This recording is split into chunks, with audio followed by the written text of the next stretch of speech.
Bharatiya Janata party ये एक नाम नहीं, वर्तमान में लोगों का विश्वास है और इसी विश्वास ने नरेंद्र मोदी को 2 बार भारत के प्रधानमंत्री पद के लिए भी चुना है और अब दशकों तक बीजेपी के सरकार में बने रहने की भविष्यवाणी भी हुई है। नमस्कार, मेरा नाम है आदित्य और आप देख रहे हैं दी फुलझड़ी। साल 2024 में होने वाले लोकसभा चुनाव से पहले चुनावी रणनीतिकार प्रशांत किशोर विपक्षी दलों को एकजुट करने में जुटे हुए हैं, लेकिन इसी बीच उनका कहना है कि अगले कई दशकों तक भारतीय जनता पार्टी का दबदबा रहने वाला है और विपक्षी पार्टियों को अगले कई दशकों तक बीजेपी से इसी प्रकार लड़ना होगा। प्रशांत किशोर ने गोवा के म्यूजियम में एक कार्यक्रम के दौरान कहा, बीजेपी आने वाले कई दशकों तक भारतीय राजनीति के केंद्र में बनी रहेगी और इससे फर्क नहीं पड़ता कि वह हारे या जीते। ठीक वैसे ही जैसे कांग्रेस के 40 साल थे, उसी तरह बीजेपी कहीं नहीं जा रही है। उन्होंने कहा, भारत में जब एक बार आप 30% वोट पा लेते हैं तो इतनी जल्दी आप कहीं नहीं जा रहे। आप इस भ्रम में ना रहें कि लोग गुस्से में हैं और वो मोदी को उखाड़ फेंकेंगे।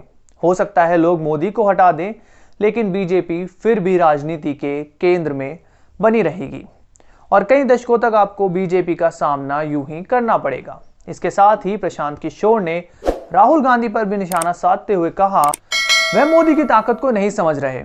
वह सोचते हैं कि कुछ समय की बात है, लोग मोदी को सत्ता से बेदखल कर देंगे, लेकिन ये नहीं होने वाला। उन्होंने कहा, जब तक आप मोदी की ताकत समझ नहीं लेते और उनकी मजबूती को मान नहीं लेते, तब तक आप उनका सामना नहीं कर पाएंगे।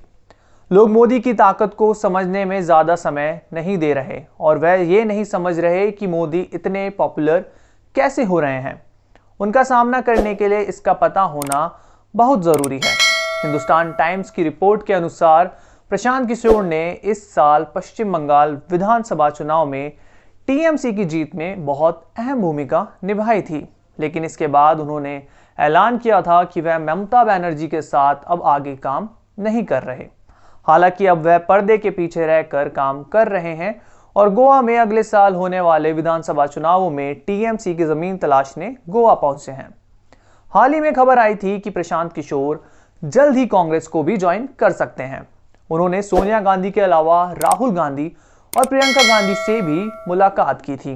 प्रशांत किशोर को कांग्रेस में शामिल करने को लेकर पार्टी के पूर्व अध्यक्ष राहुल गांधी ने वरिष्ठ नेताओं से भी राय मांगी थी। हालांकि कई दौर की वार्ता के बाद भी बात ना बनने पर अब प्रशांत किशोर एक बार फिर से टीएमसी के साथ काम कर रहे हैं।